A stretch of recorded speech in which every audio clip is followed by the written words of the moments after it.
We are here in a small art school in Malta, where people are being taught here every day in a pursuit of a better artistic education. To the students that are not aware of this and graduate but fail to find jobs and end up working, let's say, still working at McDonald's, let's say. Some would say that, are you giving these students false hope when they come to this school? Some teachers teach it essentially, better known as optimistic education. Today, we will discover what experts, better known as teachers, have to say about the art nowadays. While we ask the question, what makes an artist? The paper or the marks gained? All while in a small school in Malta, also known as the Creative Arts of the Institute.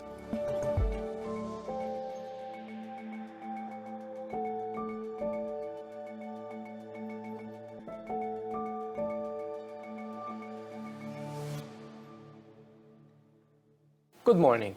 Could you please introduce yourself? I'm Kenneth. I'm a film lecturer at the Institute for the Creative Arts.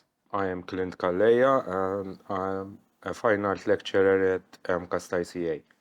My name is Gary Hampton. I'm working here at MCAST as the coordinator of the photography department and also as a lecturer of photography. I'm Martina Caruana. I'm the director of the Institute for the Creative Arts. I've been in this role for almost 6 years. Do students come here to learn how to handle a camera? They're supposed to come here to learn how to handle a camera, and most of them do learn how to handle a camera. Some take it seriously, some do not. Do students come here to learn how to handle a photography camera? Yes, they do, and that's what they think they're going to do. What buttons do what buttons they need to press to get the images that they want to get.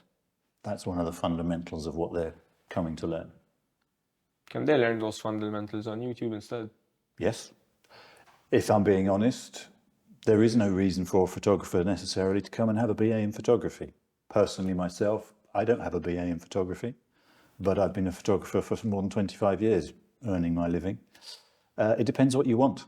I skipped the photography course and mastered my camera in just 20 minutes, thanks to this video I found on YouTube. Could you briefly describe what courses are offered here at ICA? Okay, there's a variety of programs. We have programs at different levels of the qualifications framework, from level 1 to level 7. If I were to look at the level 6, because there's a bit of a culmination of the different journeys that one can take. We're looking at programs in journalism, creative media production, photography, fashion, product design, spatial design, fine art, performing arts, game art, interactive media, graphic design. So quite a plethora. And I forgot to mention our most recent introduction, which is at bachelor's level, which is a bachelor's in conservation. And as of the coming academic year, we'll also be offering a bachelor's in animation. Do you need 3 years of studies in this school to learn how to frame a shot properly? That's a funny thing, because technically, no. Those 3 years should be used to develop your potential, and you learn how to frame a shot early on, also by practicing and practicing and practicing. But fact remains that a lot of students do not practice, and they struggle sometimes till the very end with the basic concepts. Do you feel that you failed as a lecturer if this happens? There's a saying that says you can take a horse to water, but you cannot make it drink.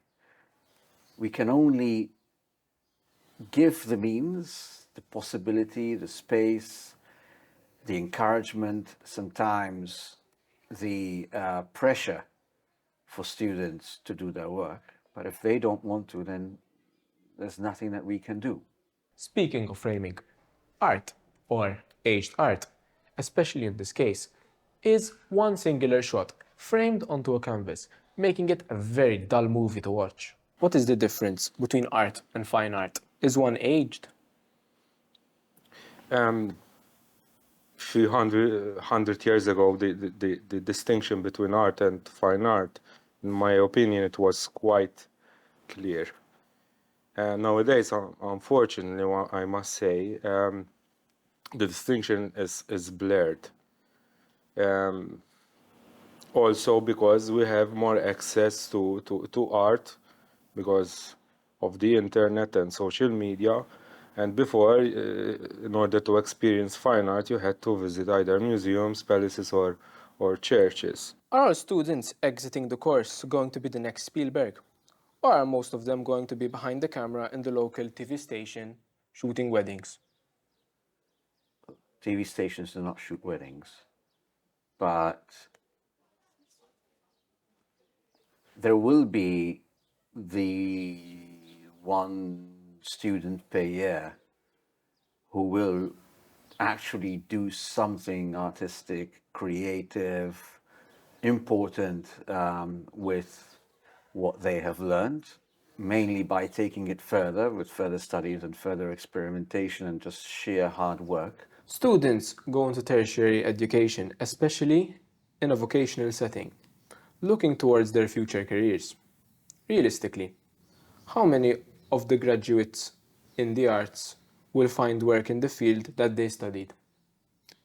From trace studies that I am aware have taken place, the indications are that a good percentage do actually find employment in the area of study that they would have actually studied in. So what you're saying is it's mostly guaranteed. It seems to be positive.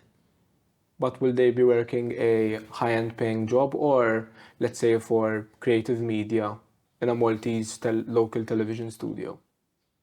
Well, I think there are some who actually create their own high-end paying jobs because they have entrepreneurial skills and they manage to develop their own businesses which do ultimately seem to pay. Others are in employment in basic jobs. Others take time and eventually get there to get a decently paid job. But I can't say that they all get high-end jobs. No. Really, is it the most important thing as well? We are taught to study, to pursue the best job possible for our futures, in order to get the best income possible. A spokesperson at McDonald's said that yes, most students do in fact find jobs in one of their establishments. What is experimental film? Is it just a filmed experiment? Tell me. No, it's not a filmed experiment. An experimental film is a film that's structured, that's organized along anything except narrative. So it could take an aspect of film language and drive it to its limit. It could take a concept or a theme and organize itself around that idea, that theme, that concept. But some very important experimental films use standard means, if you will, of production with no experimentation in terms of technology, at least. But what makes them experimental is precisely because they're trying to do something that is not narrative in nature. Here's a clip I found online about a filmed experiment, making it an experimental film. For students looking towards their future, what jobs can a student aspire to after graduating from this course? Are they guaranteed a job? Unfortunately, from experience, when you continue, you further your studies in fine arts, if you want to have a profession dedicated to fine arts, out there is quite a hostile environment, especially here in Malta. Maybe countries outside, other countries in Europe or in America, this situation does not happen. But in Malta, in order to continue your career or your profession in fine arts, you need to learn how to multitask, because you need to be the artist, you need to be creator of the artist, you need to be the technician, the accountant, the one who writes proposals, etc., etc. And also you need to find galleries where to exhibit your artwork, whilst in other countries, most of the time, the opposite happens. Galleries try to find artists for exhibitions. After a fine arts degree, one needs to immediately apply for a multitasking degree, which is probably a course being taught here at this institute. This will surely guarantee a job for the students. Isn't photography easy today? Can you just skip the whole 3 years in the course of photography and just take pictures on your mobile phone? Yep. It's very simple. Everybody is a photographer today. I'm old school. I'm more than 30 years ago beginning photography with camera, with film and everything else. And I remember to this day the digital revolution. And all of the professionals at the time, as a photojournalist, were complaining. That's it, my career's over. Everybody's going to take pictures. I have to fight against all these others. Yes, so what? Deal with it. I think it's great that everybody can take pictures. Why not? It's the democratization of photography. If your pictures are good enough, they'll always be good. They'll always sell. But you've got to be good enough. And that's what we try to teach students. It's like, first of all, be good, have a niche, be different. You don't necessarily need a piece of paper for that. If I had my way, there are many students who I would advise, go away and be a photographer. Come back later if you like, because then you'll look at it from a different point of view. But no, you don't need a piece of paper. To be a photographer in Malta, you first need to do an online tutorial. Then you travel abroad, learning new experiences in the field. After all of this, you can come back to Malta. And now you're officially a photographer, and you can probably shoot weddings. Why would anyone waste 3 years of studying a subject that doesn't guarantee job prospects, especially when technology and AI have made everyone a creator? So you will need to chop that question up into a number of parts. Why waste? I am a person who believes in education for education's sake. So for me, no sort of learning is a waste of time. Right? It took me quite some time to get full-time employment. So probably one would have easily said that I wasted not just 3, because it was after my master's that I didn't get full-time employment immediately. But I have the satisfaction of having learned and having studied subjects that I was passionate about, and they formed me and they developed me as a human being. And I would say the fact that I didn't find full-time jobs, though I managed to put a number of part-time jobs together, which in total sort of formed a full-time equivalent. I would say that I managed to develop other skills like resilience, perseverance, which are important things, which I think no computer-generated tool can really have. I never knew a guy named Perseverance could pay my bills. Moreover, travel films, they are very popular, and some may also be considered art. Jonas Makers' travel film is very ahead of its time.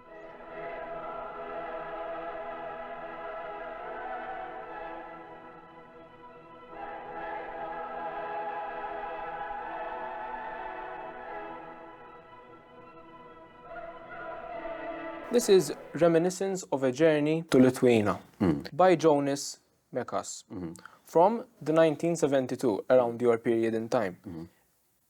From my point of view, isn't it just random cuts and snippets placed into one compilation? It's an experimental film. What can you tell me about it? Without knowing who made it, I mean, and I apologize for not having actually watched it now, so I need to fix this. That's a film by Jonas Makers, but no, I mean, so without knowing that was by Jonas Makers, I gave you my impression of it. No, that it's a film that plays about with the notion of memory, and it looks like a travelogue or a travel whatever film made in the style of Super 8 films. Now, with me, because of my age, I mean, such films were a big thing when I was young. And it has that feeling, but when those films are made, usually people like film for a stretch. There's a certain randomness to them because you film a little bit and then you stop and then you start filming. And when you watch them, suddenly you find yourself somewhere else. And the film plays with that and amplifies it. But no, it's not random. And I told you it's not random before You mentioned the name of the filmmaker. Jonas Makos' travel video is simply amazing. It captured his entire memory and amplifies it and shows exactly what he did during the time of his holiday. Will your best students be featured in famous art museums such as the Louvre in France, or will their work end up being hung up on a wall here at this institute? I wish that not only my student, but a Maltese artist can have the opportunity to be exhibited in the Louvre, but I think it's quite impossible. Will a student's art ever be featured in a famous art gallery? Many people ask this question, but unfortunately, the answer is no. Most probably, their art will either end up in Spazio Creatif or being hung up here at this institute, or maybe a Reddit thread online. So I'm going to show you a picture from a fine artist. All right, Keith Haring. What's special about this? It's just simple stickman art. Anyone can draw this, even me. I wouldn't agree totally with that, because when you see art, you need to see art in its context. Okay. Even I think you can also draw much better than the cave artists. I just drew this while you were speaking. Am I better than Keith Haring? I did something different. I gave him eyes and a mouth. He just drew stickman. So does this make me better than him? Because I did something new. Gave them eyes and the mouth. I will be blunt again, no. How come? You're not drawing a figure within Keith Haring's context. Again, But it's just stickman. Keith Harings are not stickmen. Then explain to me, what are they? They are influenced by the culture that was happening, especially in America during that period, where graffiti art was becoming very much popular. So Keith Haring took that style of art into a gallery. Unlike Keith Haring, my art didn't have context. Next time, I'll be sure to write context underneath my art to level up my drawings, while also taking pictures of my breakfast. I'm gonna show you a photo now. I'm sure you have seen this before. Isn't it just a sandwich though? What's special about it? Well, where do we start? I agree with you to a very large extent. It's just a sandwich. But in the context of when the photo was taken and what it was taken for, the intent of the work, it has a very different meaning. And it's all about creating visual meaning. Something that we have here is, our philosophy of the photography course is, you don't take pictures, we make pictures. And that's a good example of making an image, making a picture. There's an intention behind it of challenging what we would call the rules of photography. It looks like an ordinary snapshot with a phone of a sandwich. But in actual fact, the techniques behind it, the way that it was shot, lead it towards a contextual situation. And in what we call the art world of photography, that has a very big meaning. But to your average general person here in Malta in the street, yeah, it's a picture of a sandwich. He just, in my point of Exactly. view, he just put the flash on his Put phone. the flash, go and look at Martin Park, goes to the beach, takes a picture of somebody reading the paper. But having said that, nobody else has done it. Only he's done that At that time, but nowadays at that time. But nowadays you wouldn't find that in the same place. That's something you would find in a book and on the wall of a gallery with Stephen Shaw. But nowadays you find that on an Instagram account, on a social influencer, taking pictures of taking objectives. pictures of. So the intent behind the image is very different to what Stephen Shaw had. And that's what makes the difference in when we interpret an image like that. Why pursue a BA in photography when instead you can pursue better jobs while doing photography on the side and learning from online sources, since a BA in photography is practically useless? Transversal skills are learned in most tertiary courses. So why would not learn them while picking up tools and skills for a real job? Why not? I mean, the options are there. You can go through the part of education and you can go through the part of work. No, if I understood your question correctly, But since this is the Creative Institute, Yes. some would say that the arts isn't a real job. Why not apply for a medical course, which there's statistics that you're always guaranteed a job anywhere you go. Well, if your value is to guarantee a job, then go and study something that guarantees you a job.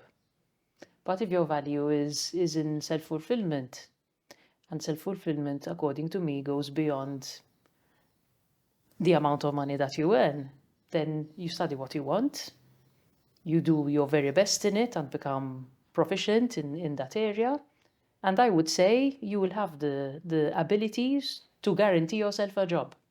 If you are looking for a course on self-fulfillment, then this is the institute for you. Before coming to this institute, hear what the teachers have to say. Do you have anything to say to all the young, aspiring YouTubers wanting to join this course? It's an interesting thing that you use the term YouTubers, because that's actually an old term. In the sense that, I mean, everyone's shifted to TikTok in terms of people wanting to create stuff.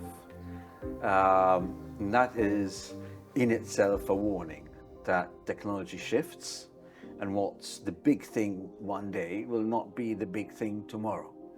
You need to believe in something, believe in what you're doing, and, you know, try to create whatever it is that you want to create to the best of your abilities. Do you have anything to say to all the aspiring AI artists thinking of joining this course? AI artists, let's see how we can use it in our advantage to create the art of the future. Do you have anything to say to all the aspiring Instagram influencers thinking of boosting their career and joining up this course? Yes, don't come. It's not a course for you. Do you have a message for anyone that is thinking of joining one of your courses? My message would be true to yourself, do something which you're passionate about, follow a program that you feel is truly you, what you want to do. What does all of this explain? Find out next time, where I uncover more truths and facts regarding art in Malta, all while trying to be creative on the way.